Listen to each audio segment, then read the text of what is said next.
Lán eru sjaldnast einhver gæfa eins og íslenskan segir og þau kosta okkur alltaf heilmikið í formi vaxta og lántökukostnaðar. Það er því góð regla að miða við að taka bara lán þegar við þurfum nauðsynlega á þeim að halda.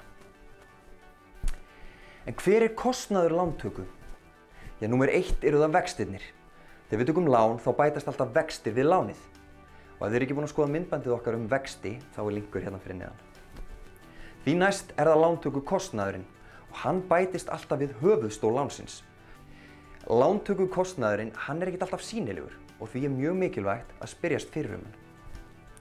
Skammtímalán, stundum kölluð neyslulán, eru oftast til þess að fjármagna hluti, til dæmis eins og bílakaup, farsíma, sófasett eða utanlandsferðir.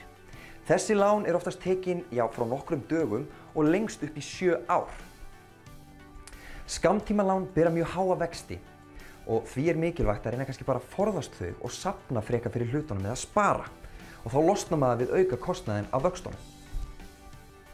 Ástæðan fyrir því að skammtímalán eru svona dýr er að því að þau hafa engar tryggingar og þá er hluturinn sjálfur tryggingin og þessi hlutur hann fellur oft mjög hratt í verði. Neyslulán á maður í grunninn að forðast sem heitan eldinn.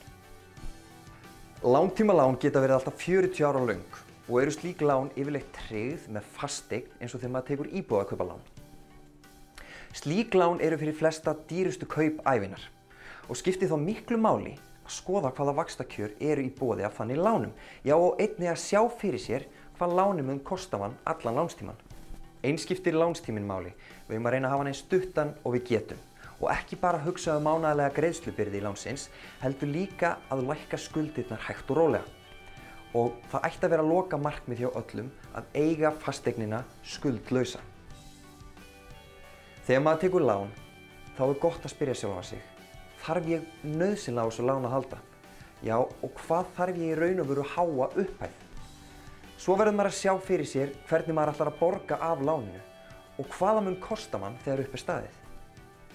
Góð regla er að forðast skammtímalán eða neyslulán og alls ekki að taka skyndilán á netinu eða til dæmis í appi.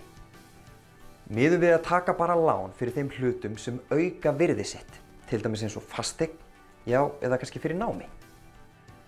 Ef þið viljið koma með mér að leita að peningunum, þá endilega kíkið inn á leip.is, leitinatpeningunum.is. Þar finnið þið fjármálafróðleik, og hlaðvarpið okkar. Takk fyrir.